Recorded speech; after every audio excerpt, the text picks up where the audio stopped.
I'm Tara. I'm Ryan. We love Disney movies. So we decided to watch them all, from Snow White to Frozen 2 and beyond. Each episode will watch a different Walt Disney Animated Studios film and tell you all about it. Did we like it? Does it hold up? Who's our favorite hero? Or villain. We'll give you history and fun facts about each movie. And sometimes we'll invite our friends to watch along with us. So put on your tiara or your evil crown and join us on our adventure. This is Tara and Ryan's Princess Diaries. Hello, listeners. We are back with another great episode and another returning guest. So welcome back, Dani. Dani, what was the word I was going to say? Dani, our resident Rescuers fan. There we go. Now, this was the one you initially wanted to do. Yes. Because you said this was your favorite Disney movie, Rescuers Down Under? Definitely up there. That's so. What we might have talked about this on Rescuers, but remind us why that is. So I love the setting. First of all, I love the intro, and the animation was beautiful, and the flying scenes were incredible. There's so much to love about this one. When you say you love the setting, are you a big Australia fan? I mean, not like crazy big, but I do like what I know about it. I don't know a lot, to be honest. Oh, okay. Oh, then you probably haven't hung around Ryan, because Ryan has so many Australia stories from when he went to college. I went to college at Curtin for 6 months, so I was living in Perth, which is on the western side, the side that I think most people don't typically go to vacation. But I loved it. We just recently talked about when, I don't know, yeah, but taking a trip. Why there. was it? We saw Modern Family where they were in Australia, and yes. you were like, they were on Sydney. You're like, oh, that looks great. I'm like, oh, do you want to go? I'd love to go back. Yeah. So we were talking about daydreaming about a trip for him to go back and for me to go. I'm gonna be really annoying watching this after we've seen it, because I haven't seen this movie in a while. I remember seeing it, but when we come back from having watched it, I'm gonna be like, oh, let me tell you, it's not exactly like Australia because blah blah blah blah blah. I will say, the thing I remember, I say this all the time. People think it's kind of weird, but maybe y'all get this. The thing I remember, one of the things I remember the most about Australia is the sky is so big. I think it's mostly because everything's kind of flat and wide open, and there's not as big tall build. You go out in the Outback. I just remember every day it was all these beautiful clouds, and it felt like this huge, much bigger than I see in a big city or even around here sky. You could see all of it. That's wow. It's a weird thing to say. So it's funny that you say that, because when I moved from the East Coast to here, that's how I felt. Yeah, well, I think that's... Yeah, so you comparing here to there is interesting to me, because for me, that's how I felt. The first couple weeks we moved here, I just drove around and would stop and just be like, oh my gosh, the sky goes on forever. You can see so much because it's flat. And I was more in the rural areas, when I was getting to know the area. So outside of the city limits, the landscape changes so much out here. You also, not apropos of Australia, but when we first got here, every time we drove anywhere, Tara was like, look at that cactus. I still take pictures. Look at that cactus. I still take pictures of cacti. That's not a normal thing to see. It is if you live out here, but it was just so funny to me because I saw you did it, and I was like, "Oh yeah, that is weird." Yeah, and if you recall, any friends who come visit are all from the East Coast. All take pictures of them as well. Yeah. So. But yeah, it's a similar thing. I have all these different perceptions of kangaroos and things like that, because it's things that were norm when you're there. Yeah, well, and you were there for 6 months. It wasn't you yes. just kind of took a vacation and came home, kind of a thing. But I would go back. I know everyone says the big thing about it is everything there is trying to kill you, which is partially true. But we only had my best friend broke his ankle. That was the worst it got. Nobody else died. So well, nobody else. Yeah. Nobody. Yeah, nobody he's still alive as well. He's fine. But do you want to go ahead and hit us up with a synopsis? Or any of that I'll pull up the synopsis and then give some facts here. Hold on. So it says the RAS agents, Miss Bianca and Bernard, raced to Australia to save a little boy and a rare golden eagle from a murderous poacher. Can anybody remember the name of the eagle? Can you remember the name of the eagle? Oh God, no. It's I'm assuming it's it's a Aboriginal Australian name kind of thing, but it is kind of like a very, I don't know. It's something. It's. I don't want to try and like guess what it is because it could be very offensive if I'm way off. Yeah, we'll have to wait. But he doesn't. If I remember correctly, he doesn't talk in this. Like, even though all the other animals in these worlds talk, they play the eagle to kind of be this like majestic creature, like both to the animals and to the humans. Yeah. Well, it was 1990. Yes. Was when it came out. It got a 70% on Rotten Tomatoes. And it was a sequel to The Rescuers. And it was originally based on the novels of Marjorie Sharp. I can't read my writing. And I looked this up so long ago. I know. Also, it was the stuff we talked about in The Rescuers. Yeah, so I didn't have a bunch of details about the novels. I was basically going to say, if you want to know more about that, go back to the Rescuers episode, because we did talk about that a little bit more. I don't even know if this one specifically is based on anything from the novels. I didn't really look that up. It just said it was based on the original novels. Yeah, the characters were. But... Yeah, so...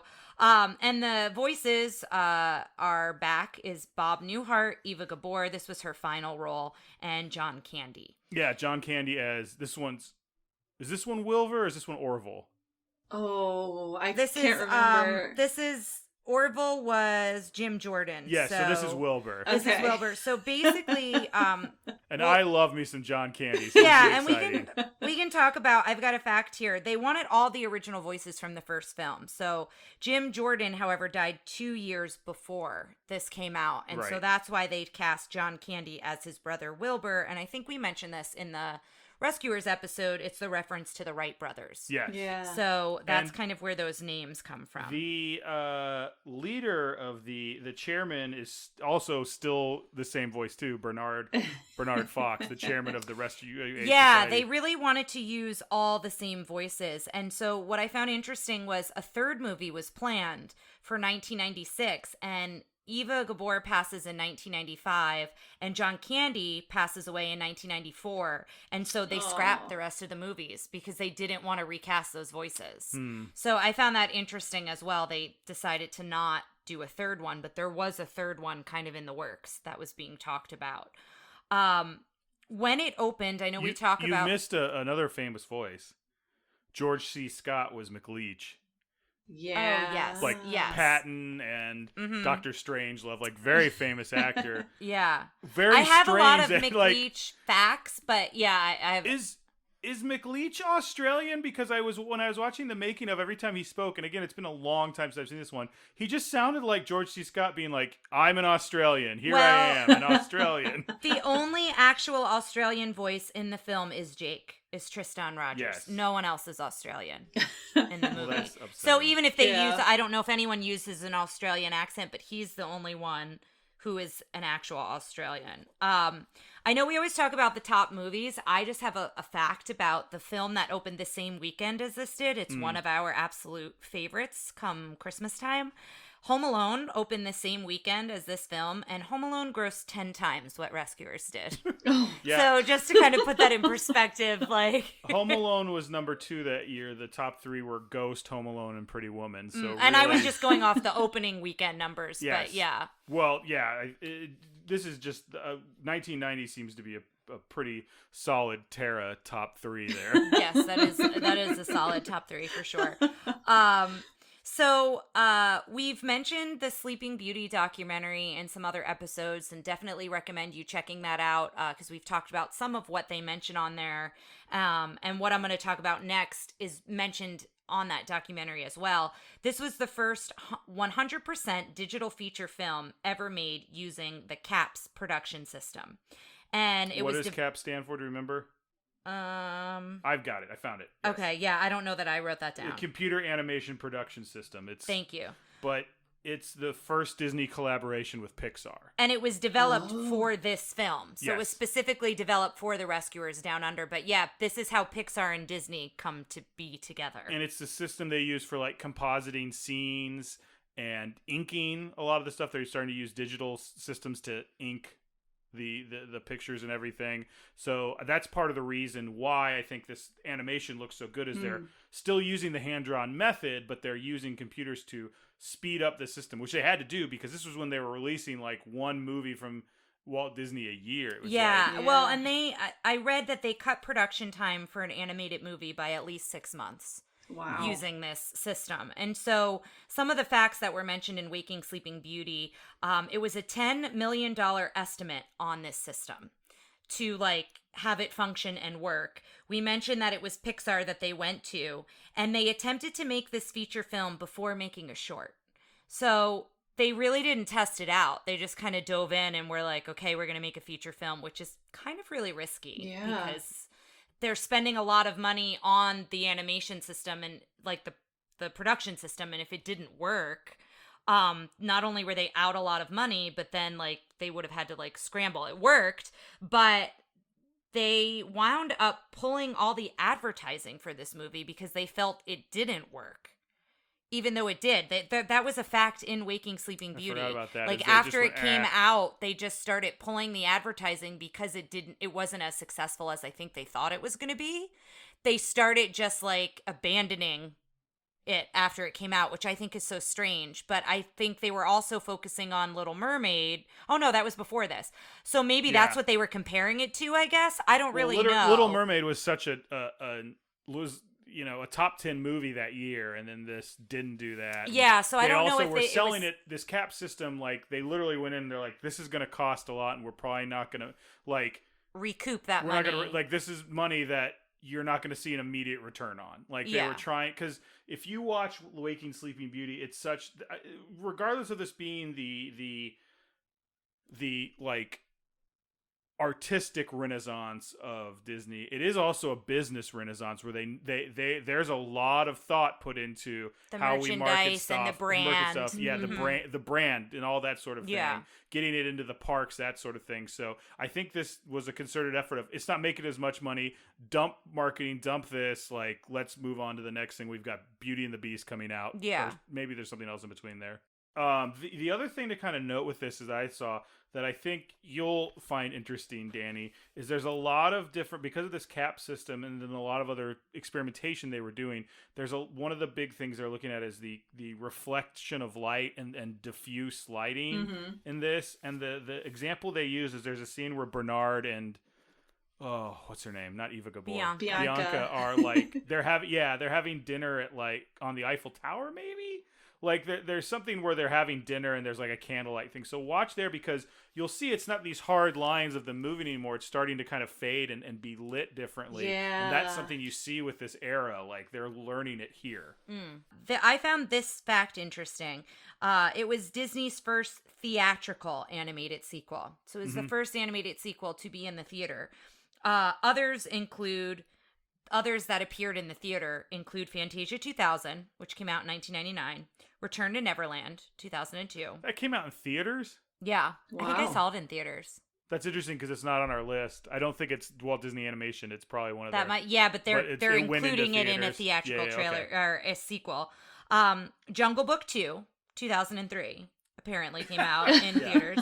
Ralph Breaks the Internet in 2018. So if you notice, they then skipped because I can't imagine Jungle Book 2 was super successful. Maybe it was. I don't know.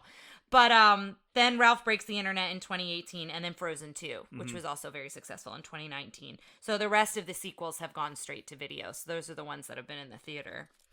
Going back a little bit to this being the Australia of it all. So this kind of movie came out a little bit because of something called Ozploitation, which was kind of big in the 80s, where like because of Crocodile Dundee and Mad Max and movies like that were made, there was this weird explosion of Australia's cinema and this interest in Australia in the 80s in America.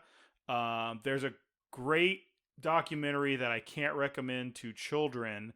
It's because it's about Ozploitation. It's like literally broken up into like blood and guts, nudie movies, monster movies, but I just have it somewhere.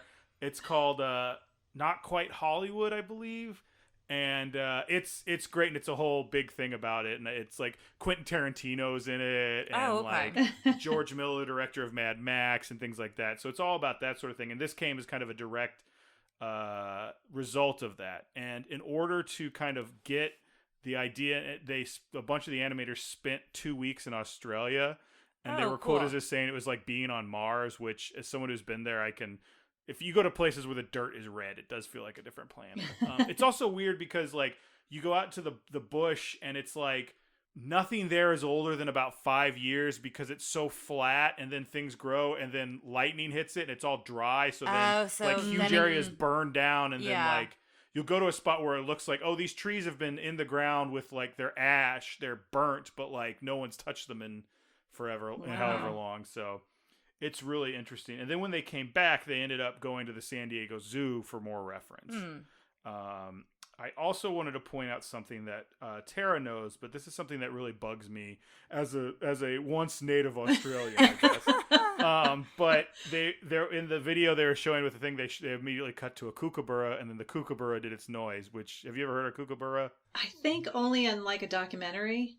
Right, so it's like the laughing, like ah, but it's a noise you will hear in every movie that takes place in any jungle from 1980 to like 2003, and it drives me insane because they're like in the deepest, darkest jungles of India, and then a kookaburra goes off, and I'm like, that doesn't live.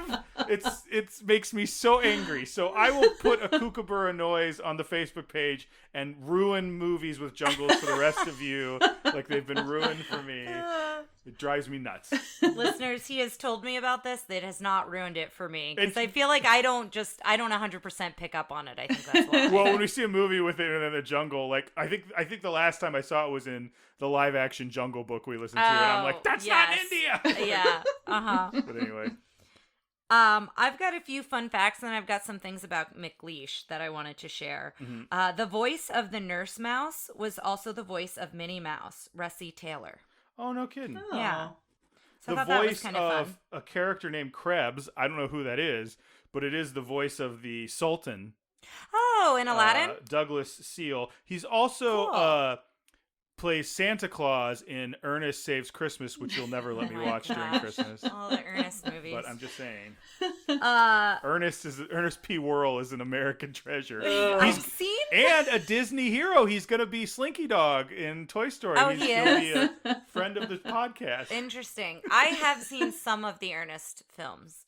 I think I made you watch Ernest Scared Stupid. I love Eartha Kitt's role in that film. Yes. But so talking about the Renaissance, this film and Tarzan are the only films during what they call this Disney Renaissance period to not be considered musicals. And it's the 6th Disney animated feature to not be a musical.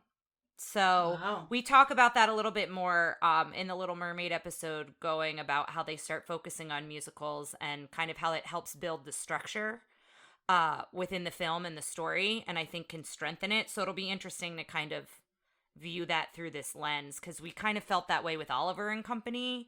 Like, there was music in Oliver and Company, but I don't know. Did you agree with that, Ryan? Like, you felt like it didn't have as much structure. Oliver and Company, I think felt like a musical more than other things, but like, yeah, I think it felt like a musical, but the structure of like the story, I feel like. Well, we talk a lot about that in the Little Mermaid. That's what I think Howard said, Ashman, who's the one who comes up to that. Sorry, I was looking at. I apologize if I. That's if I okay. was You can edit that out if you don't think it. No, just because. I just want to tell you that because I'm looking so forward to this game I've come up with that we're gonna play before we go on to the movie. So, but go ahead. Well, let's finish. Okay. This. Oh, so you're just tuning me out. No, I was preparing. Okay. Something to look out for. Apparently there's an old Apple keyboard when the mice are in the Marshall Islands and they receive a message about the abduction. So keep a lookout for an old Apple keyboard. And then I wanted to talk a little bit about Mr. McLeish. Again, I have those villain books. I think it's McLeach. Is it McLeish? Like a CH. Oh, I've got some info from some of those villain books. And from the Frank and Ollie villain book, They say that he serves as the inspiration for Gaston, Governor Ratcliffe from Pocahontas, Clayton from Tarzan, and Commander Rourke from Atlantis. Interesting. So it'll just be interesting as we see each of those films, like if we agree or disagree with that. No one is the Gaston broke the mold. Okay, I know he is your absolute favorite. They did base his appearance off the sketches of George C. Scott while he was recording the voice. And they said that they also he was drawn like his car, so hard and tough with sharp angles, but difficult to design for fluid animation. So the lead animator, Duncan, I don't know if I'm going to say his last name right, Marjorie Banks, it's like all one word. He asked George to give insight on what attracted him to the part. And instead of George answering, he said, "The money. I have 3 ex-wives to support, you know." See, that sounds very George C. Scott. Yeah, and so it was like this animator thought he was going to get like this really insightful answer, and like that was what he said as response. Also, his car, his desert vehicle, is said to be the most villainous character in the film. Impossible to hand draw. Tedious to construct on the computer, but easy to move in any direction afterward. So I thought that was kind of interesting to think about it in those terms, since this was the first time they used computer animation. That like what was difficult also made it easier in some aspects. Yeah. So are you guys ready for this game? I know you're ready for it. So what I'm gonna do is I'm gonna throw. One of the things I do remember a lot from when I went to Australia, one of the reasons I chose it for study abroad was, they're an English-speaking country, this will be easy. And what I learned very quickly is, although I looked at them and said, I understand you're speaking my language, I have no idea what you're saying. And a lot of that has to do with, there's a lot of Australian slang. So I'm going to throw some Australian slang at you, and you guys tell me what you think it means. Okay. Okay. So, do we get any like multiple choice, or we just have to go with like a gut answer? Game is a loose. Okay. All right. There's no award will be given. It's just something fun. Okay. We'll start easy. You guys know Barbie. Oh, like barbecue. Yes. Yeah. Yeah, like a barbecue grill. A roux. Kangaroo? Yes. Oh, okay. I was thinking like a roux you make for a sauce. No, like R-O-O, like a roux. So let's try some other harder ones. Do any of you know what a bottle-o is? A bottle-o? Bottle-o. A bottle? So can you give me another hint? word for a liquor store in Australia is a bottle shop. So they refer it to the bottle-o. We're going to head out to the bottle-o. Oh. And then you get a beer, and one of the things you may put your beer in is a stubby holder. Cup holder? No, a koozie. A koozie. So a koozie is a stubby holder. Yeah, why don't you and I don't know if we should say his name. Why don't you and your best friend call it that? A stubby holder? Yeah. I don't know if we ever called that. I know stubbies because they'll have little short bomber bottles. And so that's kind of what they put like in a Red Stripe bottle? Yeah, kind of like that. Huh. You were talking a little bit about something like this. Do either of you know what a ute is? Oh, man. UTE. And it's not Ute from My Cousin from Vinny. My Cousin That's Vinny. exactly what I thought. The 2 Utes. A ute, and we were just talking about this. Mm-hmm. Ute. It has nothing to do with a kookaburra. No, it has nothing to do with a kookaburra. Is it an instrument? No, it's another word for like a pickup truck or a utility vehicle. Oh, a utility vehicle. Speaking of instruments, Ryan has a didgeridoo from Australia. I don't know if I can get it working. Oh, man. Prime content. One thing you might have on your ute is a rhubarb.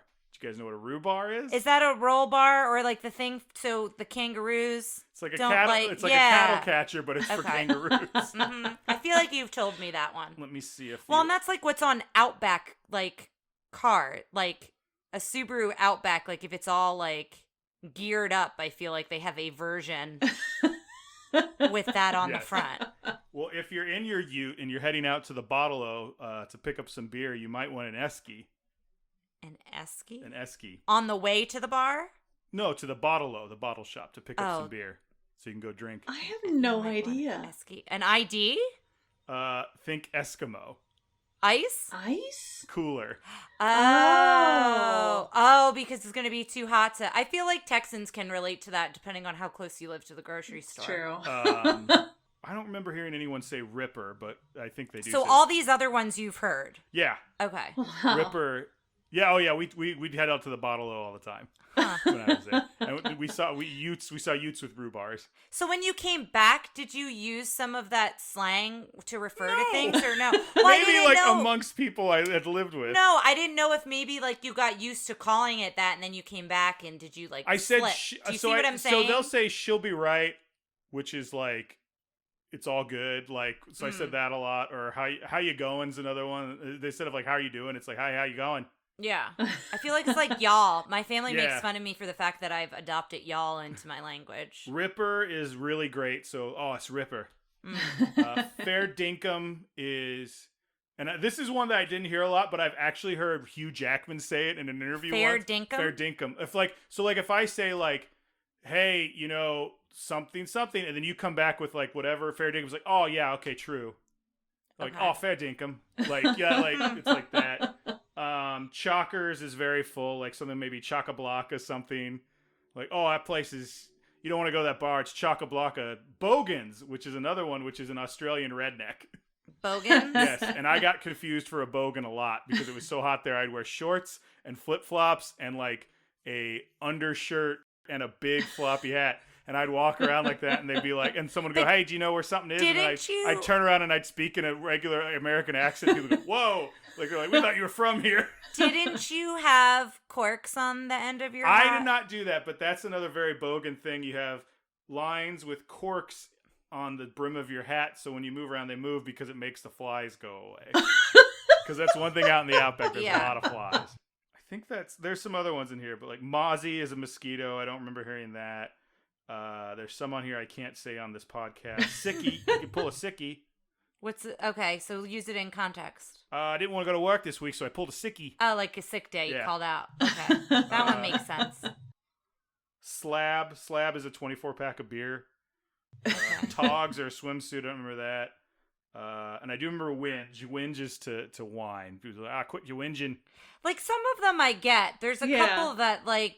To me are nonsensical. But... Imagine you're like day 3 in the country. Everyone's like, oh yeah, we're going to hop in the ute, grab an esky, head down to the Volo. And I'm like, I know what you're saying is English. The language I speak. But for some reason, it was infuriating. I spent a month before then going around Asia. And at least in Asia, I could go, that's a language I don't know. And like, kind of like click off in my brain. Not click off, but go, oh, I'm not going to understand that. Whereas... Australian, I was like, there are some words I know coming out of your mouth, but anyway. Yeah, so was that good? Do we like that game? It was good. I liked it. It was fun.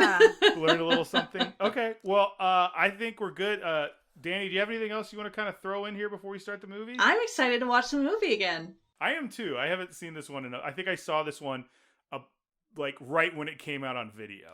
This is another one where I think I've seen it, but I'll know once I actually watch it. But it's not one that I watched a lot.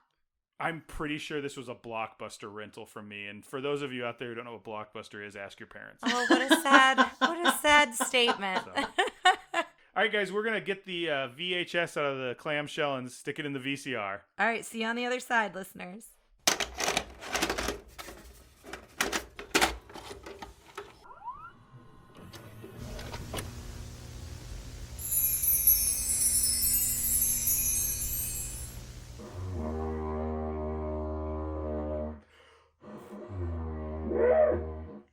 That's right, listeners.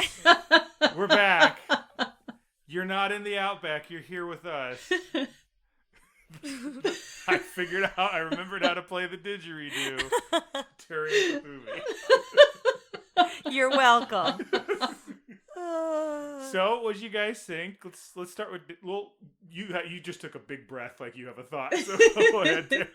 So I definitely did see it because remember I wasn't sure if I had or not because I remember Joanna, who is my favorite. I laughed so much at her. I really liked it, but the thing, like, I enjoyed it, but the thing that like is kind of intense about both of these movies, and we kind of said it throughout, and Dani worded it in a really good way, is they put children in like real life, like seriously dangerous, like Oh, like real the bad danger. guys are going to murder the Yeah, children. like it's high stakes and like real life danger, and so that like makes me a little bit like I don't know how often I'd watch this. I would just watch clips of Joanna though, just to make me laugh. Well, let's hear Dani's opinion. Like you seem to be loving it. I love this scene. Really did. Yeah, I loved it. I loved it when I first saw it as a kid. As an adult now, and it's different because I see the danger that the children go through in a completely different way from when I was a kid. The kids being in danger is definitely a drawback, I feel like, to the movies, and I think it's something that people should be aware of. But overall, I love the movie. This is gonna sound really bad, but let me keep with it. The child endangerment for some reason didn't bother me. Like I don't know if I wasn't like. Did it bother you in the first one with Medusa and the little girl? I think I was a little more attached to Penny. What was her name? A little more than Cody. Well, we also see her in an orphanage. She has kind of a sadder story. Yeah. Cody seems very happy and adventurous, like out in the Outback. Like he seems like he's comfortable in his element. But there was a lot of gun stuff, and I guess we'll talk about that at the end. But I also don't want to sit here, and I know you love the movie, Dani, and I actually really liked it. I really enjoyed it. Yeah. Also hard watching it right at the tail end of The Little Mermaid. We did just finish Little Mermaid, The Little Mermaid episode hasn't come out for you, Dani, but it is 2.5 hours of us gushing on The Little Mermaid. Obsessing over everything. Yeah. And, my energy is wild. Yeah, watching everything to this point, The Little Mermaid just is firing on all cylinders. Yeah. I think this movie is gorgeous. I do not remember it being It's really beautiful. Yeah. I think the animation, the characterization of Joanna is on par with anything in The Little Mermaid. Like it's her hair, like there is a study there where they're nailing the character looking like a lizard, and like you said, it jumps a line of frightening and hilarious. I was laughing out loud at Joanna. Yeah. Part of that is I was laughing more at this than The Little Mermaid because I know The Little Mermaid, and this one like was more a surprise. Yeah. I hadn't seen it in a while. and you need it. We'll talk about this probably more in depth when we get to the villain, but you needed Joanna because he's so intense. Yes. You needed her when she was funny. You needed her. Yeah. And it's weird because I think he was supposed to be funny. There were times, He's laughing throughout. Now he's maniacal, but I don't know. Like I think he's supposed to be a little funnier, but like the humor is dark. Yes. Yeah. But I think the movie, like, I think if this movie had come out before Little Mermaid, it might have done a little better. You think it was a lot of direct comparison? Because that movie is a Disney and cinema classic. And it won Oscars, and This movie is not, but there's a lot of stuff in this movie visually. I think the problems with this one was a little bit storytelling-wise.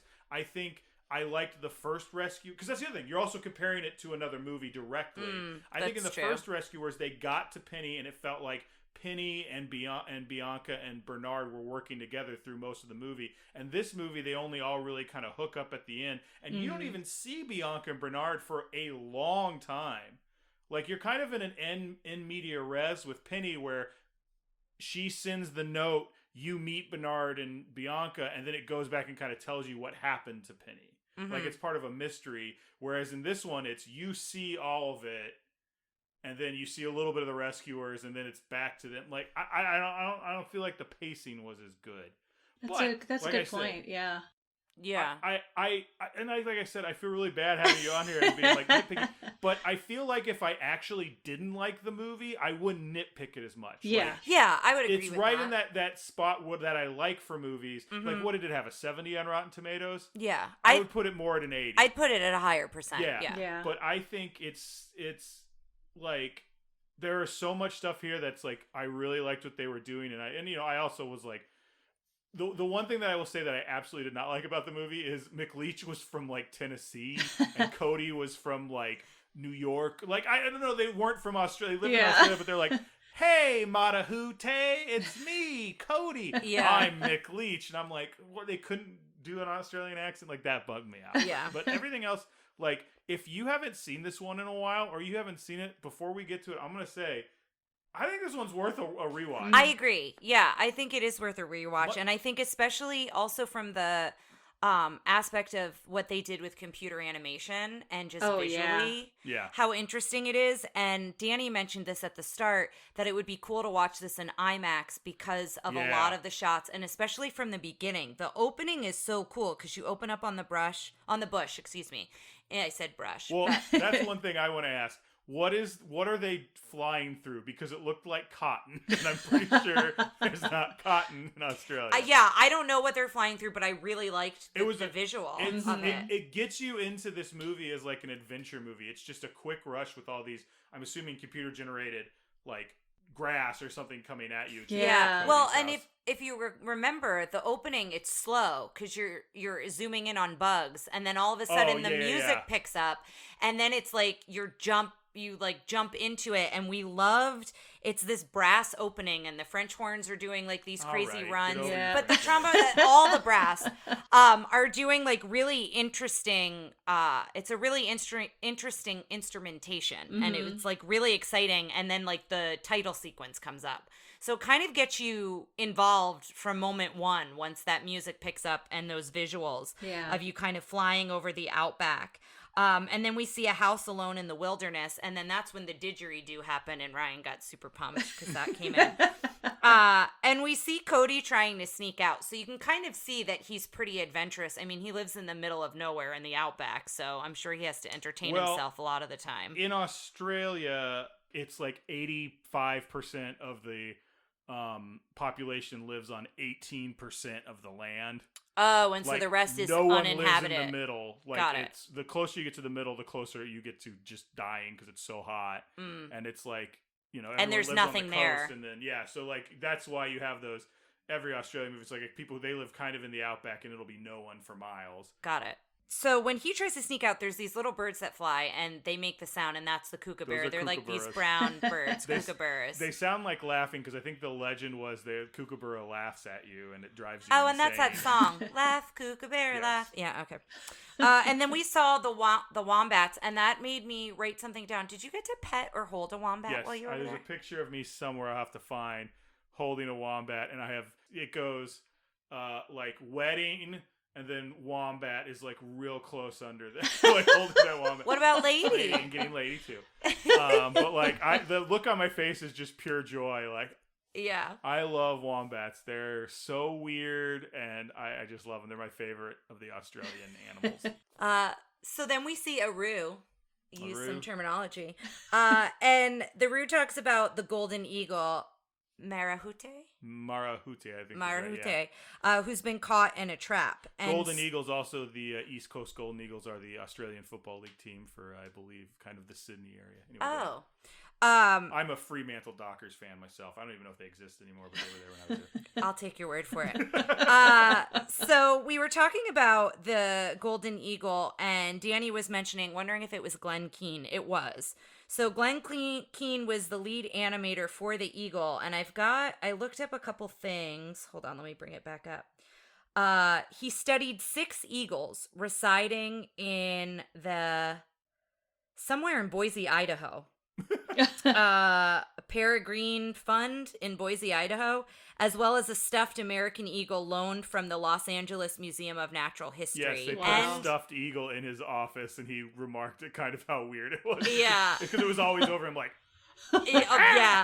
Also an eagle skeleton he looked at too. So I thought Marahute was really well animated. Yeah, I agree. Like, had personality. It was interesting. I think I said this at the beginning, like, it's not treated like any of the other animals.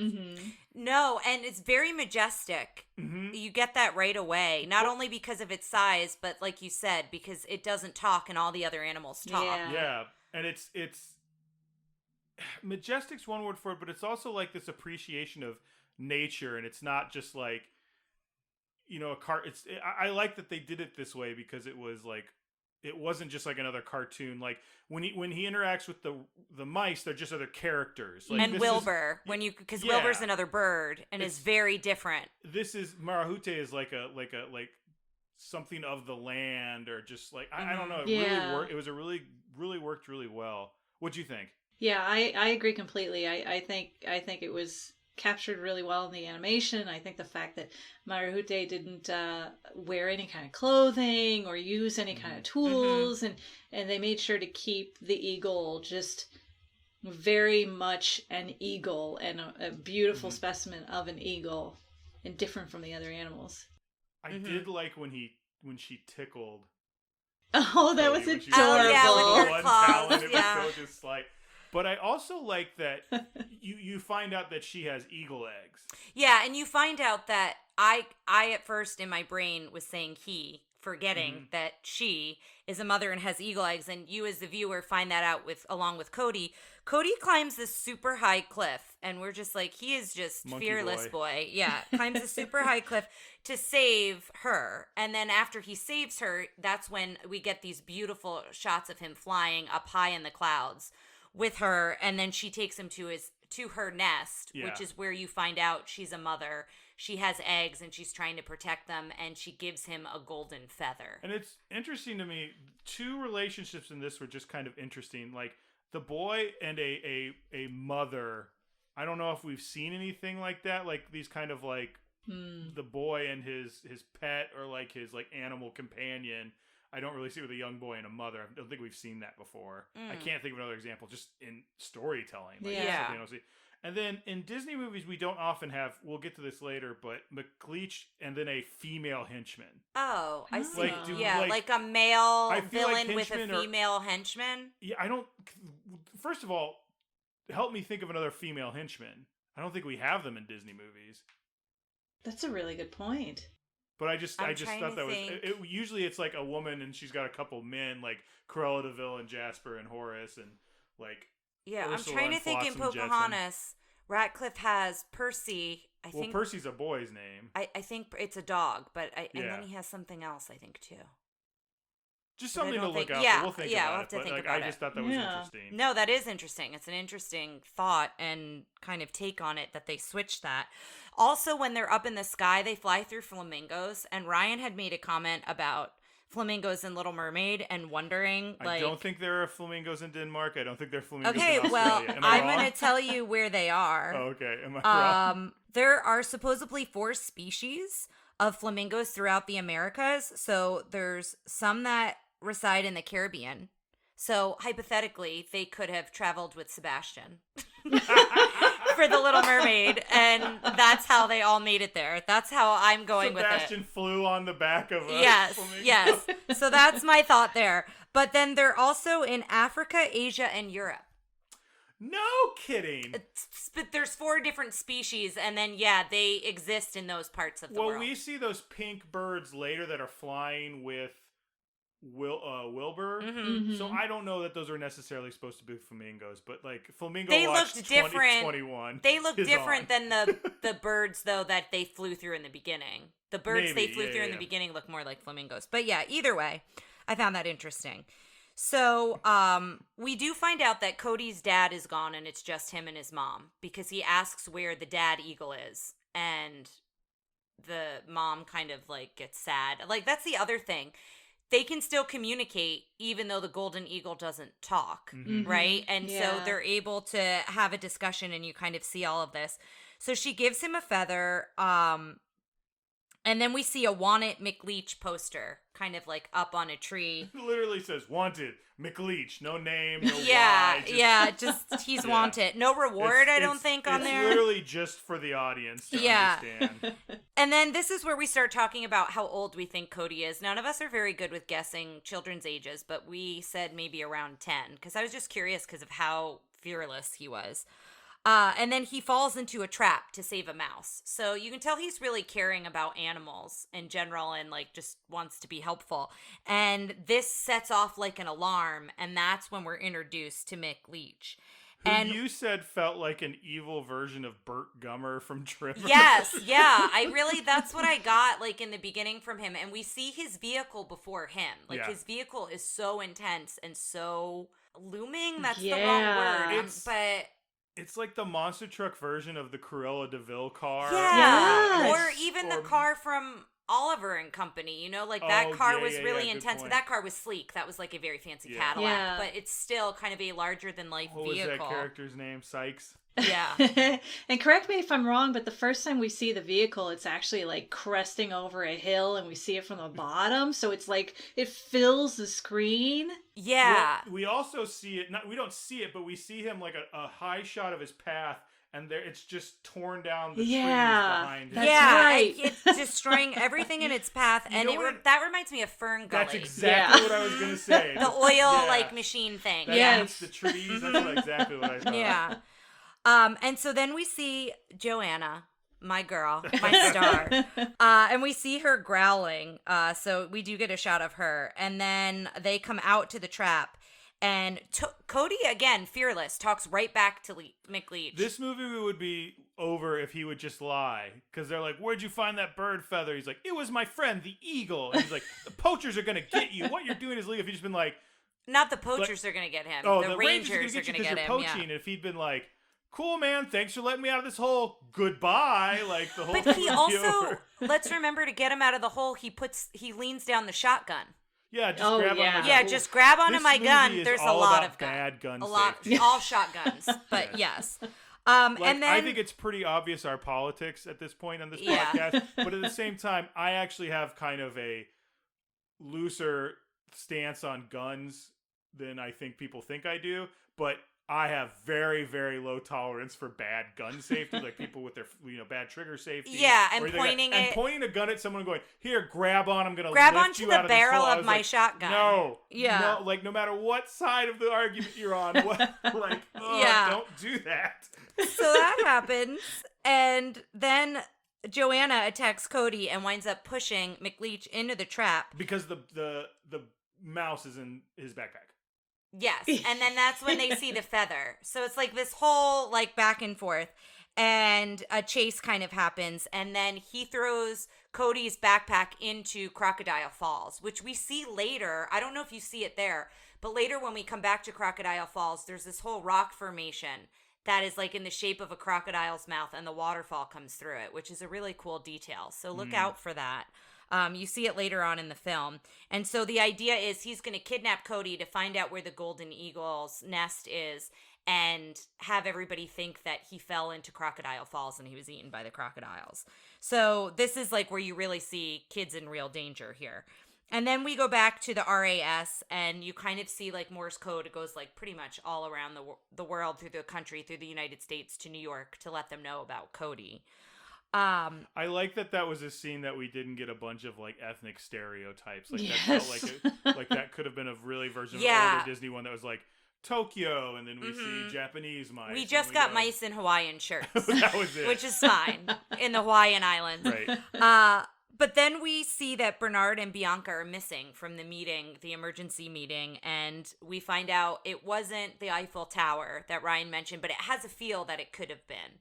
I think it was a French restaurant. Yeah, it was supposed to be a French restaurant in New York City. Although they only served pea soup because a pea fell off That's one thing I do like about these movies is you show the symbiotic relationship between the animals and humans and how a pea falls off. That becomes, that goes on the menu of the mouse. Yes, and the crickets are the waiters, and they did. Do we think those weren't roaches? Oh, maybe. Francois looked green. A little Francois, I think, was a roach. Yeah. I didn't want to think about that, though. Yeah. That's a good point, yeah.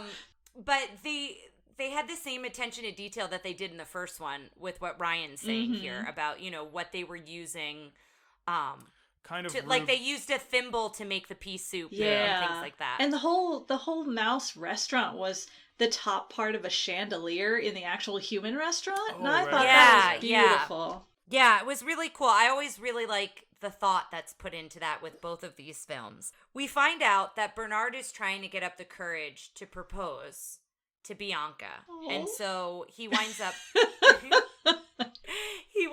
dropping the ring. It goes under the table. And then this larger lady, voluptuous mouse, has it on her toe under the table. How'd she not feel that ring on her foot? Diabetes. Oh, don't. That's terrible. I can't believe you just said that. Just saying. Just took it to a dark place. Neuropathy in the extremities is I think it's something we should talk about and let our listeners know. All right. Thank you for the warning. It's important. For the good toe and foot health. But basically, there's a miscommunication. He's like fumbling to try to propose. Francois comes in and like gives her the news about the emergency meeting. She agrees. He thinks she's agreeing to proposing to him, and it's really about the meeting. And Bernard doesn't know it until they get back into the RAS, and she says, "Yes, we'll go to Australia." And he's like, "We will." Yeah. And so it's kind of this whole back and forth. And then there's a huge snowstorm, and we see that Orville. I was trying to think of his name. Orville is not there. It's under new management by Wilbur, and we're introduced by Wilbur as he's dancing to rock and roll.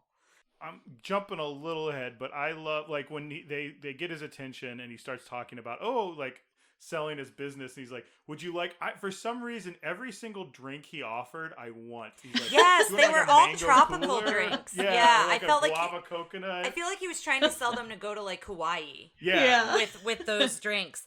And then also he has this like surfer rock and roll cowabunga. He says cowabunga, but like when he dive bombs, it's like surfer rock and roll music. It's just like an interesting choice. Like Dick Dale, yes, like a guitar riff, like the Miserlou from Pulp Fiction, like yeah, it's definitely surfer. Yeah, basically they get it across. We need to go to Australia now. Like we can't wait. It's important. We know there's a snowstorm, so he like warms up, and all the stretches he does after they're on his back, and like to warm up and get ready is just really hilarious. Funny.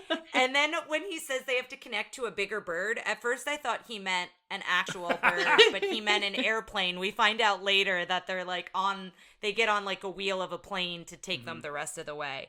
But this is where it starts cutting back and forth between, what's going on in Australia and kind of where they're at. And it cuts back to McLeach, and he sings Home on the Range, and I'm going to share with you what the lyrics are because they're terrible. But he's like sing-songy when he captures the boy, and he's Home on the Range, a traditional Australian song. Yeah, it's a Western song. It was apparently a little known trivia fact. It was FDR's favorite song, and that's how it became widely popular in the United States. They played it on when there weren't a lot of songs to choose from. They played it on the radio, like to dedicate it to him before the news program signed off. That's my trivia from my job. But anyway, here's what he sings: "Home, home on the range, where the critters are tied up in chains. I cut through their sides and I rip off their hides, and the next day I do it again." Nope. Yeah, and I don't think I would have picked up on it as much if we didn't have the subtitles. But I was like, whoa, like what's going on here? So he's singing that, and then we meet Sparky and Jake, and they're playing checkers. Oh, Sparky's the fly. Sparky's the little fly that's with them at the beginning, at the runway, and then that's when Wilbur kind of like crash lands. They have to extend the runway for Wilbur. And he winds up hurting his back, and they take him to this hospital. This whole Wilbur's back thing, like, this is one section I could do without. Yeah, it's so weird to me that Jeffrey Katzenberg went, "We should cut part of your world," and he didn't go. He was like, "Just keep in the whole back hospital."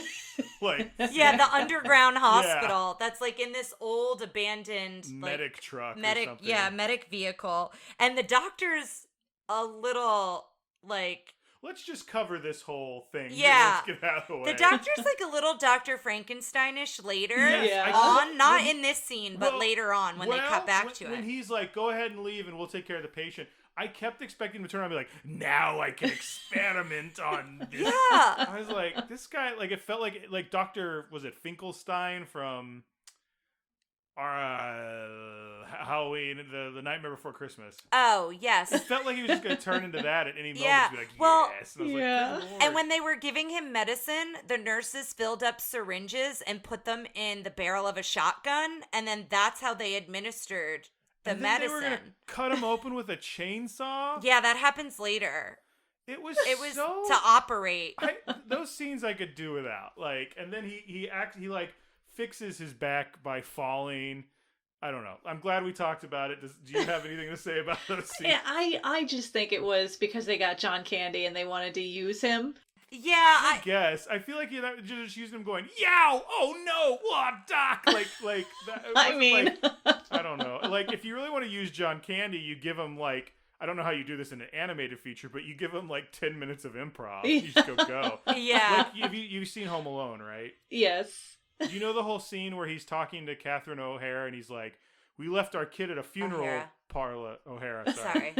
We left our kid at a funeral parlor that one time. Remember that when they're the truck? Yes. That's all made up. Really? Like, he just makes that up and as he goes. So, like, that's to me what you do is you get him to come in. Like, I guess at the end of the movie, you don't see Wilbur talking and he's going. You get a scene like that where you can't actually see Wilbur's mouth move and you just go. Yeah, I think that's how you get John Candy. I don't know. Also, we talked about how Home Alone opened the same weekend, so it is funny that he was in two movies that open. But polka yeah, polka. So now we've covered all that. So I might just mention here's where that comes in again, but we've addressed it now. That was like the first medical scene, and then Jake starts talking about the danger, the Nightmare Canyon and Satan's Ridge, and how there's more quicksand here as Bernard's looking at the map trying to figure out how to get to Cody. So he's like, you really need a guide. And Jake, from the moment Bianca comes like off Wilbur and they land, he's very smitten with Bianca. Like, it's pretty clear that he like wants to put the moves on Bianca, and he's very Wilbur smooth. was too.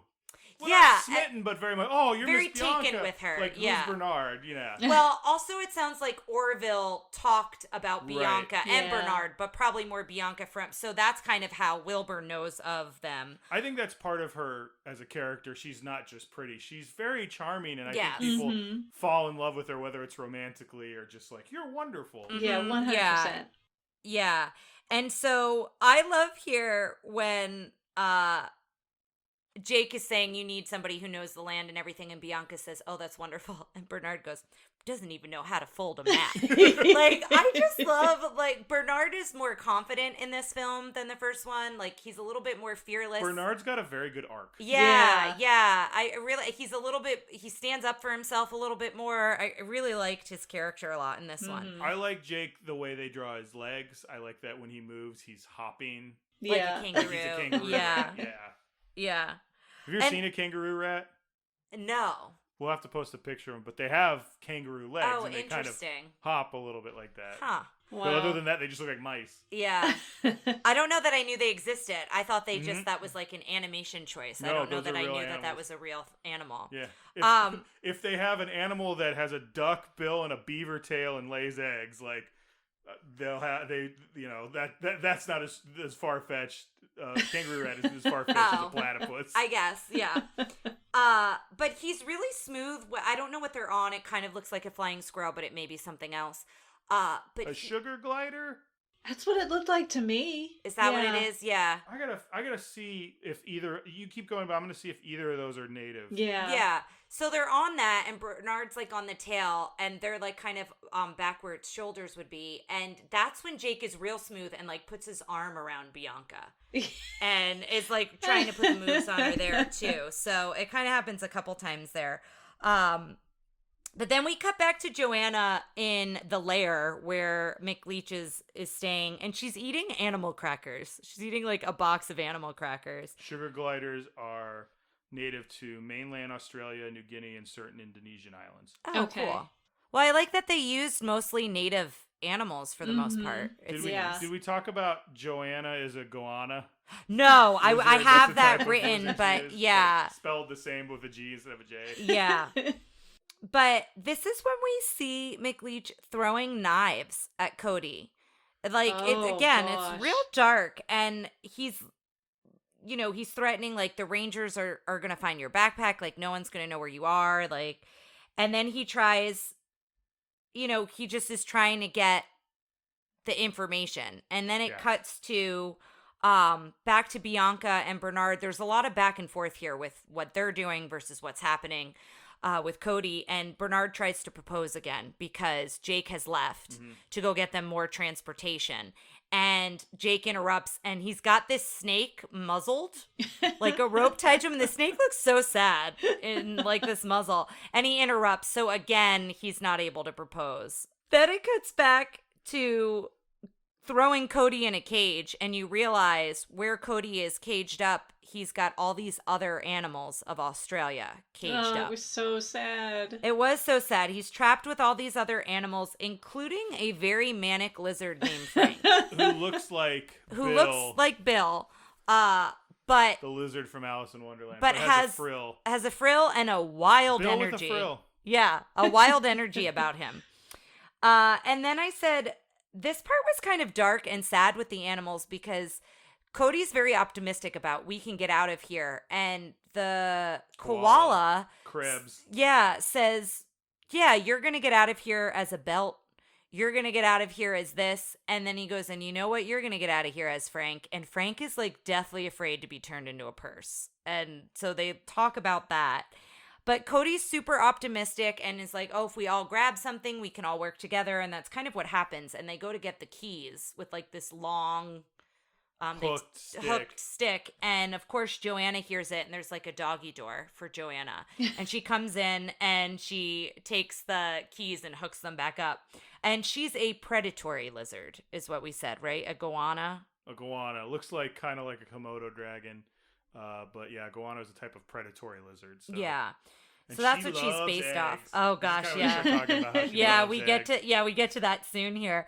Then they're flying on fireflies. So that's another way that Bianca and them they're getting around by different animals. And then it cuts back to Wilbur, and that cuts back to the whole hospital thing we were talking about with the chainsaw.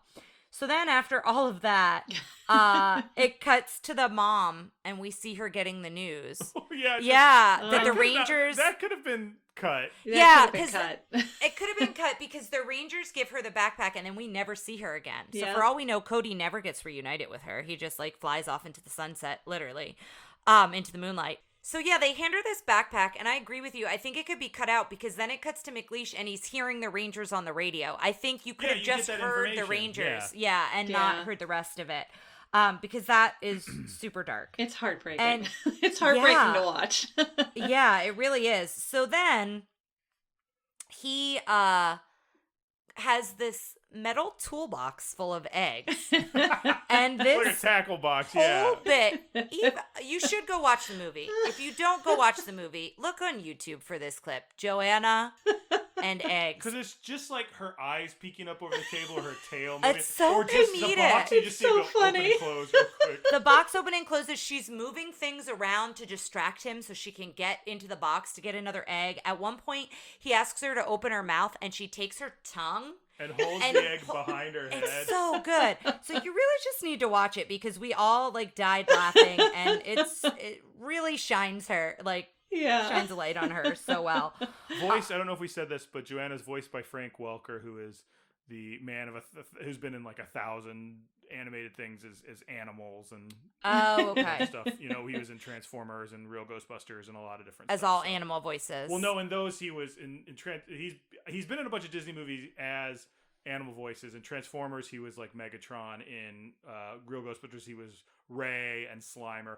The Joanna voice sounds a lot like Slimer from the Real Ghostbusters sometimes. I also like when she runs, you can hear her nails. Yeah. Her claws. Oh, they're her yeah, claws, not her nails, I guess. But yeah. Her nails. Yeah, her nails.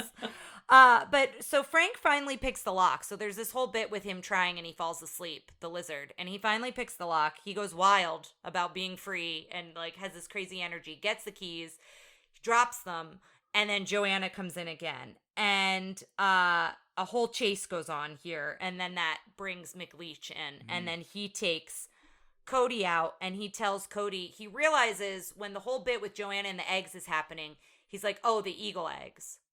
He's like, if I can get him to focus on the eagle eggs. We get that real scary shot of him with red eyes. Yes, yeah, it's a really dark shot. And so he tells Cody that he heard on the radio from the Rangers that the bird was shot. And it's too bad about those eagle eggs in the nest. And he kind of just lets Cody go off into the outback. And he follows him with his giant truck, which Ryan said would be pretty hard to not notice it was following you. Because it's... I feel like you could feel it coming, like... Yeah. Oh, the vibrations of it. Yeah. So then it cuts back to Bernard and Bianca and Jake, and they all kind of get there at that time, and they jump onto the vehicle, and they're in the treads. And so there's this whole action scene, and this is where Bernard, again, kind of dives into the action without thinking about it. You know, whereas before he'd probably be nervous and second-guess himself, and he kind of dives in to help save Bianca. So Cody gets to the nest, again, climbing up the crazy high cliff, or climbing down, however he gets there. And he tries to save the eggs, and the mice find him and are trying to tell him what's going on. And he hears the golden eagle coming back, and that's when they're like, this is a trap. And then we see a rocket. Or God, a missile. A shooter with a missile, yeah. And we realize it's kind of like one of those cloth traps that you like shoot out, and it's got like a rope attached to it. Yeah, a net. And so that's how he captures the eagle, and Cody jumps on it, again fearless, over this giant canyon. And then Jake lassos Bianca, and that's how they get separated. So Bernard stays in the nest, and they kind of all get up and go into the cage and in the trap in the vehicle. And then he tries to get Joanna to go down and get the eggs. That's like her reward. And he puts her on this harness with this rope tied in like a double knot, and like lowers her down. And again, it's this whole comedic bit. And that feels like another bit they could have easily cut and just cut to Bernard protecting the eggs and then Wilbur showing up. Yeah, I mean, I laughed a lot at her trying to eat the eggs and realizing they were too big for her mouth, and she breaks a tooth off one of them because they're rocks. Yeah, Bernard put rocks in there, and then she just knocks them off the cliff. So you find out that Bernard saved them, and then Wilbur comes, and he talks Wilbur into sitting on the eggs to watch the eggs while he leaves. And he's like, quit moving in there. Yeah, and he starts following the tracks.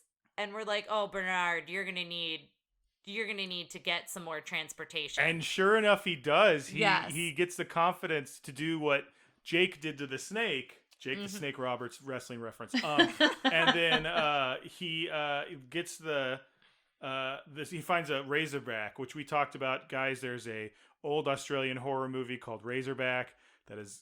I'm going to put in this little fact because I love it. It's this movie where they wrote the whole movie and they wanted him to make a giant mechanical pig.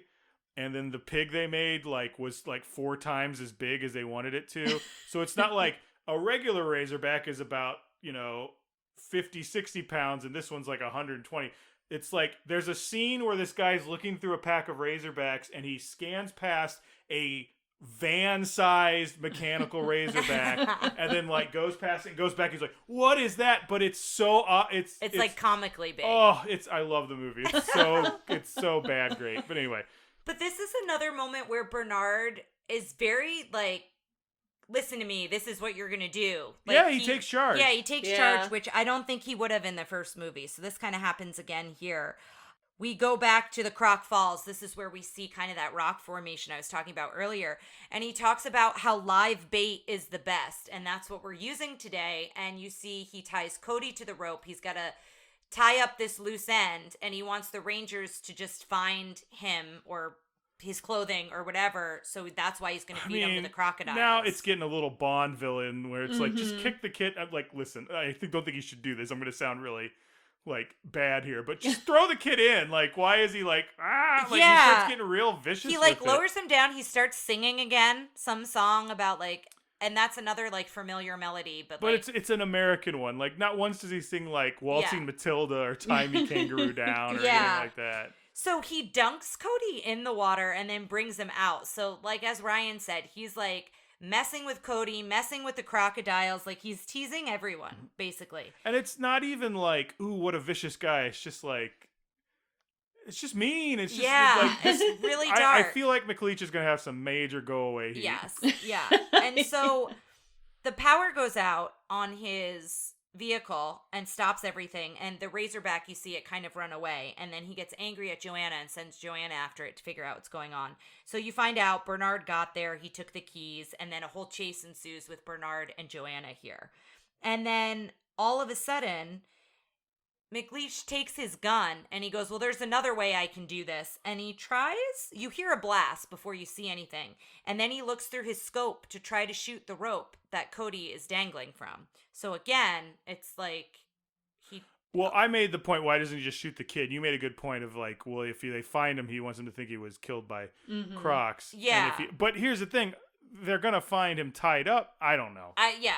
So he's not thinking clearly, obviously. So then Joanna jumps on. Well, it was you said that, and I said, "Don't worry, Tara knows how to dispose of a body. She's from New Jersey." She's like, "I'm like, oh, I defer to your expertise, my dear."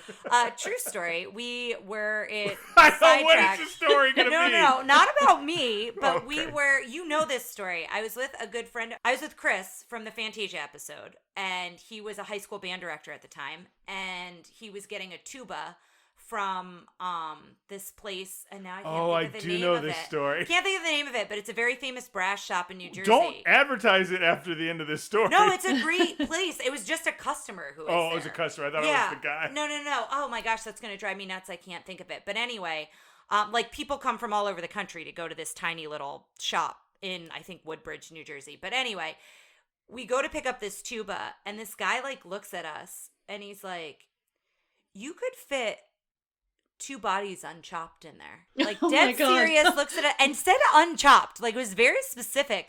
And Chris and I were just like, and like just took it and walked out. And like for the rest of like the week, like we could not stop talking about it. In New Jersey, that's called networking. Like, he was trying to see if you needed that service like done. He was an older I will say he was like an old, what you think of an older Italian gentleman, like in North Jersey. It was very bizarre. Anyway, so anyway, back to this. So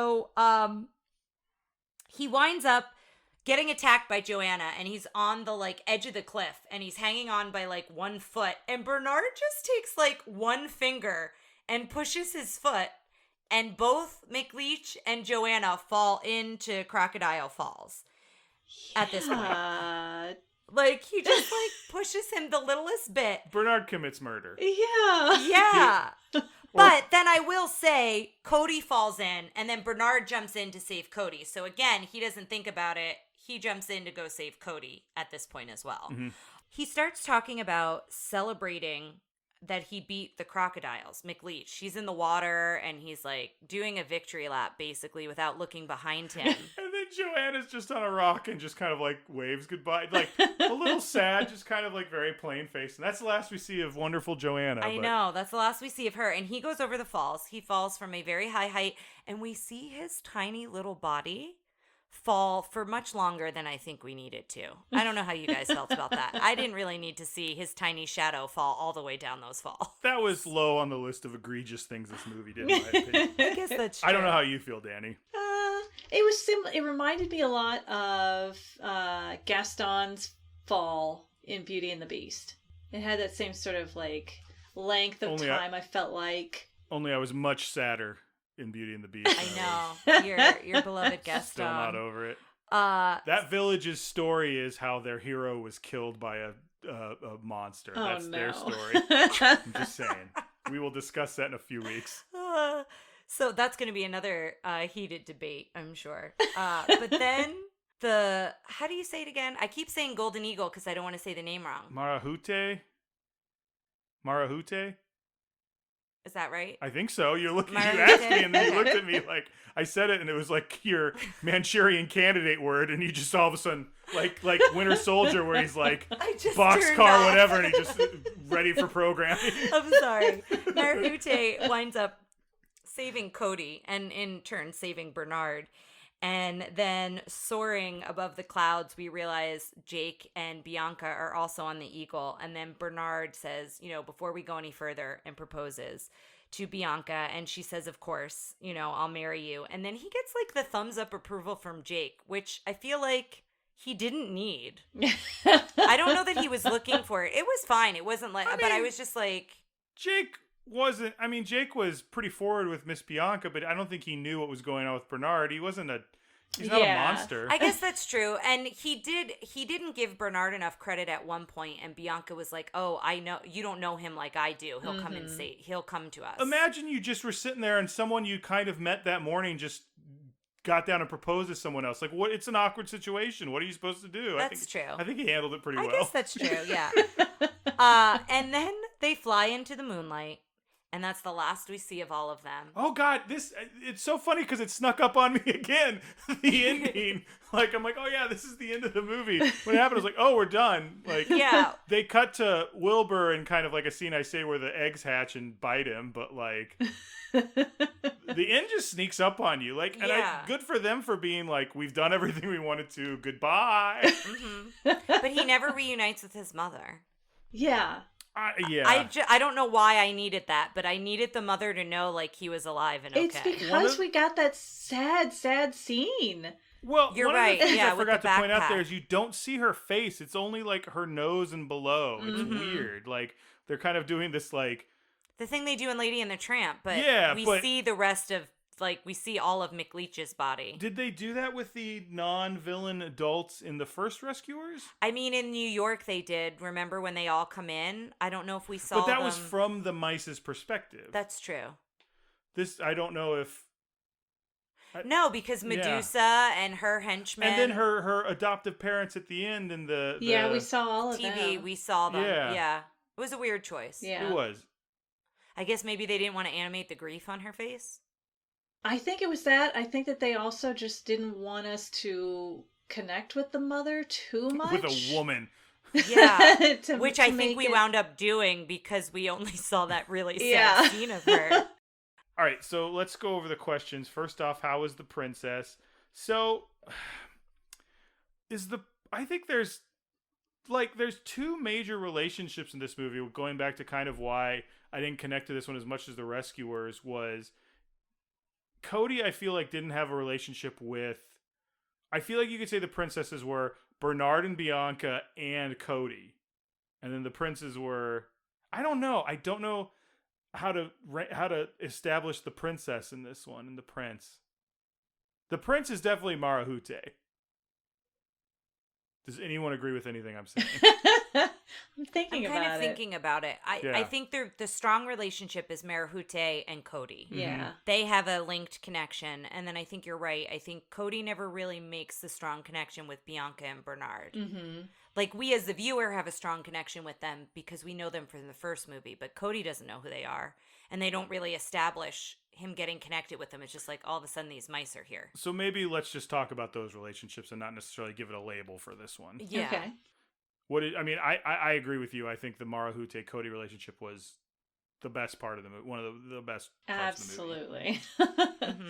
Absolutely. I kind of wish. I understand the point of the movie is you're keeping the bad guy away from Marahute, but like I wanted her in the movie more. Her and Cody. Yeah. And I liked that relationship, and I also liked her design. Everything we talked about in the beginning of the opening scenes with her, there was a lot to really like about her and that relationship.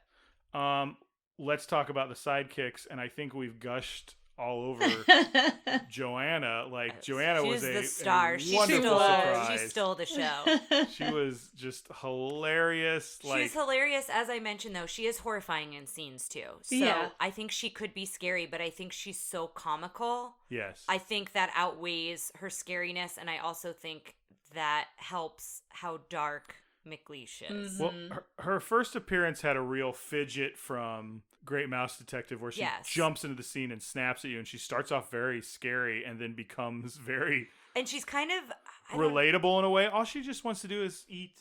Yeah, and she's a little, I don't know what other word to use, but she's a little dopey or clumsy. Yeah. You know, she like bashes her head into things and like she's not paying attention to where she's going. And then she also has a little bit of dog energy. Like she did a couple things that I'm like, oh, that's what Lady would do. Like kind of the way she moved a little bit. Did you remember Joanna from this? Like I did. Enjoying her as much? Yeah, I loved her. I feel like I'm being accusatory. Like, why didn't you tell us about Joanna, Dani? As soon as she came on the scene and then when the bit happened with the eggs, I was like, oh, that's who I remembered from this movie. Like, so I had kind of a like similar thing of like nostalgia with her. Oh, I saw a meme a long time ago where it actually labeled Joanna a Disney princess. And I was just like, this is amazing and I love it. It's a meme specifically for you. That's great. I love her. I think she's great. She's great. Halfway during the movie, I went like, how could they have made her the villain? And I don't think they could have. I mean, I liked her better than Nero and Brutus. Was that their names? Yeah. I think that was their names. The crocodiles. I think she had way more personality than them, but at the same time was still scary and animalistic. And I guess I kept saying that about Marahute, where Joanna didn't speak either. Oh, I guess she didn't. She growled, and she never spoke either. So much personality that you just thought she was, yeah, and as you said, personality and the banter between her and McLeish was funny. Yeah. It was her facial expressions with him talking to her like that we talk to Lady. That egg scene. Yeah. It was so funny. We're going to have to just put that egg scene on the Facebook best is page. when you don't see her and you just see the lid opening. And you hear it open and close. And then when he opens it and there's no eggs. I don't think we said that, but then there's no eggs in it. Like he's gotten all the eggs. Favorite musical number there was one. There wasn't one. There wasn't even like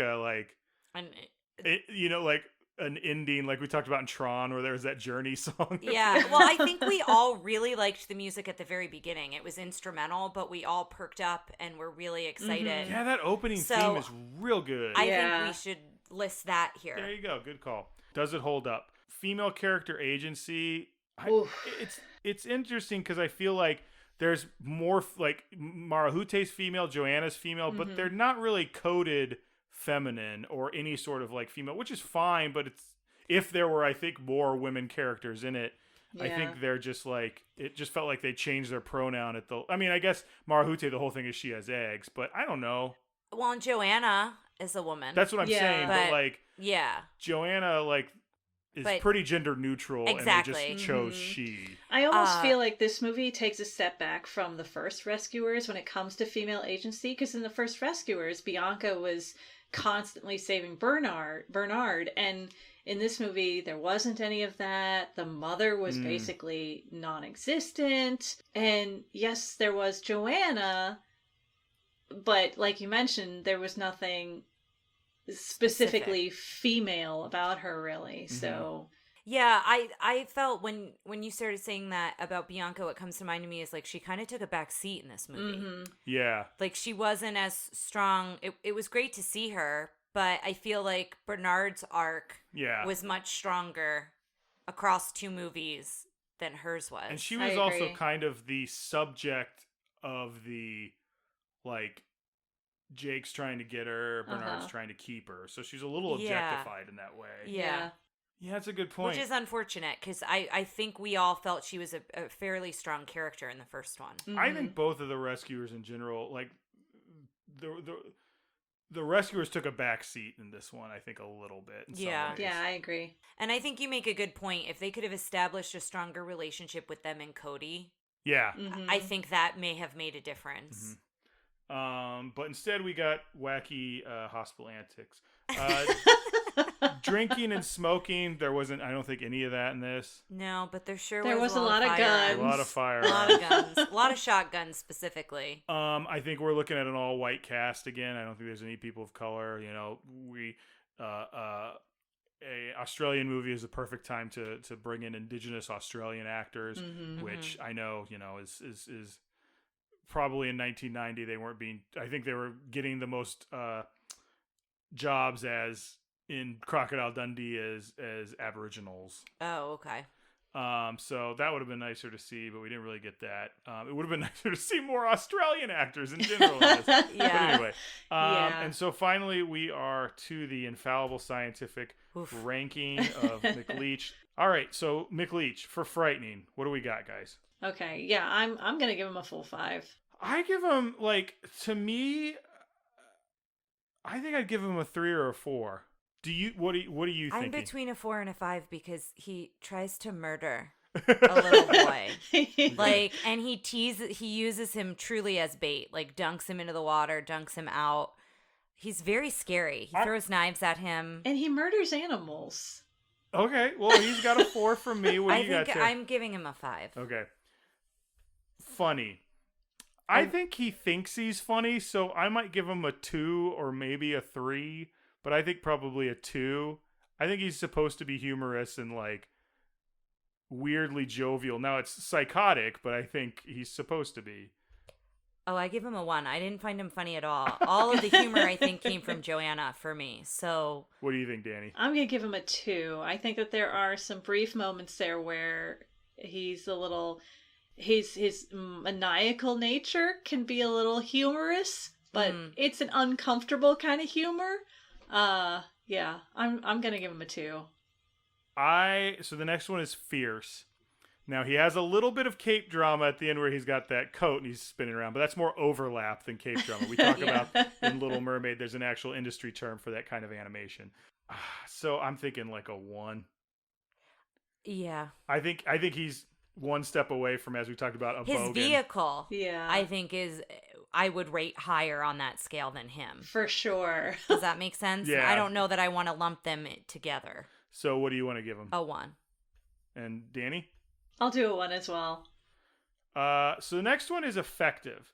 I think he was very effective. He got the eagle. His point was he wanted to capture the eagle, and he got it. He didn't sell it, though. He wanted to get very rich. I don't think he's a 5. I don't think he's a 5. Like, he's not. I think our 5s right now are Ursula and Maleficent. Yeah. But I think he might be a 4. Yeah, I could go with a 4. I also think he had a smart plan of like manipulating the hero into leading him where he wanted to. Yeah, and then also how to get rid of the hero, yes. even though it didn't really work out for him. Well, that's an interesting point too, because I think I actually would dock him a point for that and give him a 3 almost, because he was so stupid and Bond villainy when he was trying to kill. However, for all we know, the mother still thinks the boy is gone. We never see them reunite. No. So, that I know. I in my heart, I hope they reunite. But I think I'm going to give him a 4. Okay. I think you're right. I think he gets the eagle. He gets the boy. Well, the boy wasn't the goal, but to try to get rid of the boy. What do you think, Dani? 4. Okay. Design. So I like this look of Australian hunter, but there's nothing new there. Like, literally, they just went, give me an Australian hunter. And they put crocodile teeth on his hat. Yeah, so to me, it's maybe a 3, maybe a 2. I think I'd give him a 3 because, again, I enjoy this look. But I think it's real middle of the road, just like standard. What do you think, Dani? Yeah, I was gonna give him a 2, and then I remembered him twirling around in the the coat. Didn't he that was look wearing. good? It really did. And him dancing around like that. And I think there's enough there to give him a 3 for me. So I'm going between a 2 and a 3. And again, if you include his vehicle in his design, yes, I really liked the vehicle a lot. Like, the vehicle's a 4 or 5 for me, just the vehicle alone. Right. So I almost feel like I have to give him a 3 because the vehicle was like an extension of him. Okay. Kind of like Corilla's car and I is think an we did that with extension. Sykes. Yeah, Corilla's car is an extension of her Sykes Cadillac. So I'm going to give him a 3 for that because there was a lot of attention to detail with his vehicle. Go away, Heat. So I'm going to give him a 4, and I'll tell you why he didn't get a 5. Okay. Because I actually didn't hate this character. Now, I know he did awful stuff, but to me, I almost liked to hate him because of that. Mm-hmm. But I was just like, oh my God, I can't believe they're just piling on they did one of those scary pictures of him, those scary close-ups with the eyes. That's usually a big go-away Heat thing for me, from the coachman from Pinocchio. He endangered a kid. He fought animals. He ticked all my things. And I think it's a strong 4, but I still think it's a 4 because at the end of the day, I was like, I don't know. There just wasn't something that got him over to 5 to me.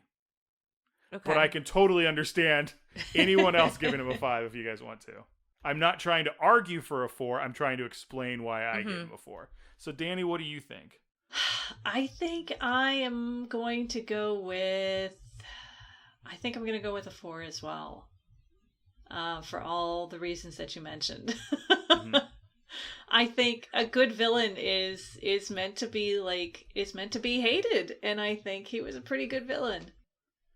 That's part of why we did this one, because I think a villain that doesn't hit any other marks, but at the end of the day you go, boo, I hate this guy. That's why we have go away Heat, so that you can be... I think the worst thing a villain can be is boring. And so if you don't have any go away Heat and you don't have anything else, that's a bad villain to me.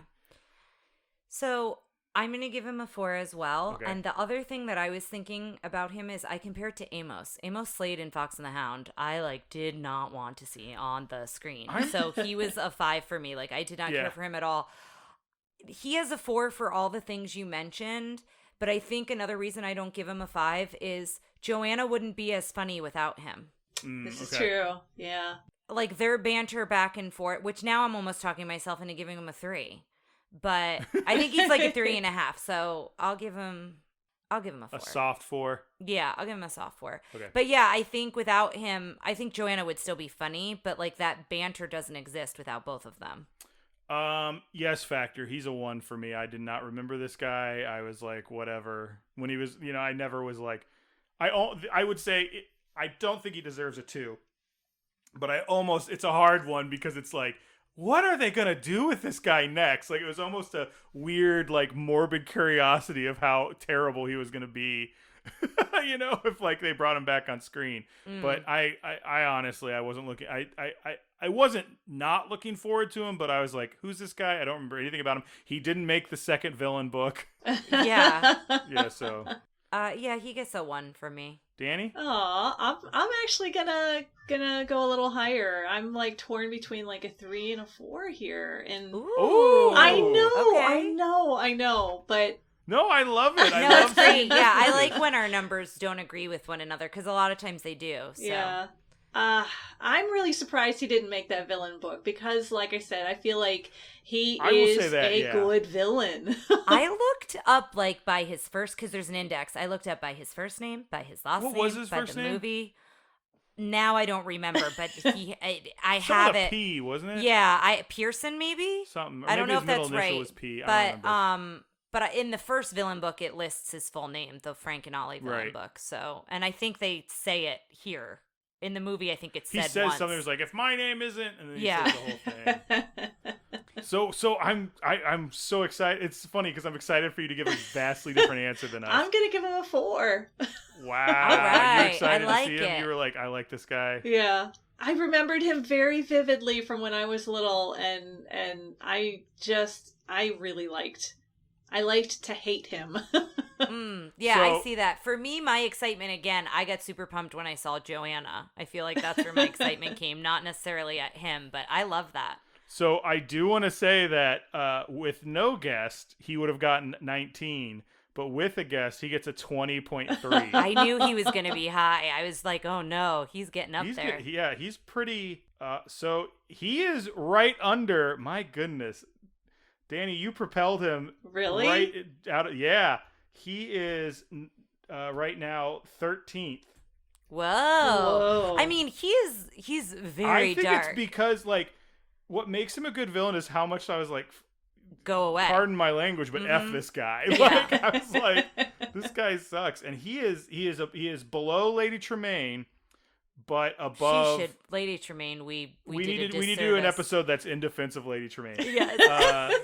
But he is above the tied for 14th Ka and the Queen of Hearts. Oh, he's in good company there. Yeah, I agree. It's funny because if he had gotten With no guest. with no guest, and again, this doesn't matter because we have a guest. With no guest, he would be tied with Man from Bambi. See, I think he should be up a little bit higher than Man. You think so? I think so, because Man burned down the forest, but Man didn't have much of a personality. I'll give McLeach that. He had a very strong personality, even if I didn't care for him. So I think he should be the Queen of Hearts has a very intense personality, right? I think he's in good company there. How do you feel about it? I feel good. I feel like that's pretty much where he should be. Yeah. What do you think, Ryan? I think we're real close, but now we're getting to the point where this thing is so nitpicky. Well, and as we mentioned in Little Mermaid, we're going to start getting to those villains where we've got Scar and Jafar, and it's going to be real interesting. The top 10 is making is going to start changing. It's going to be a huge shift soon, yeah. So final question, do we keep this in our our collection, or do we we've put it in the vault? And I think we know Dani's answer. Yeah, I say keep it. I'd watch it again. I think I would. Part of it is just I have a soft spot in my heart for Australia. Part of it is I think I think visually, if you're studying these movies, this has to be on the docket. Yeah, it's a beautiful, because it's beautifully done. You know, there's story things I don't necessarily like about it, and characterizations that I think is a step back. But I definitely think visually, like it's gorgeous. Mm-hmm. Yeah, I would definitely put it on the shelf if only for Joanna. But there's more than Joanna. Yeah. But for me, like that does enough for me because she's throughout it. So, well. Dani, thank you once again for joining us. Thank you. To watch this movie. As always, if you've got something you want to plug, whether it's a personal project, some piece of media or something you've been enjoying, or just like a sentiment you want to put out there in the world, please feel free to plug away. Just be kind to each other. Be excellent to each other. Well, cool. I think, what is our next movie? Is it the DuckTales the movie?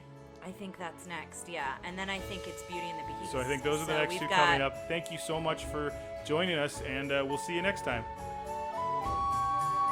Thanks for listening to Tara and Ryan's Princess Diaries. If you want to tell us your favorite Disney villain and why it's Gaston, send us an email at trprincessdiaries@gmail.com. Or you can send a tweet about how great Maleficent is to @TRPDiaries. Check out our Facebook group by searching for Tara and Ryan's Princess Diaries. Tara and Ryan's Princess Diaries are available on iTunes, Stitcher, Spotify, Overcast, and many more. Wherever you hear us, please be our knight in shining armor and give us a 5-star review. Thanks again, and until next time, remember to always live happily ever after.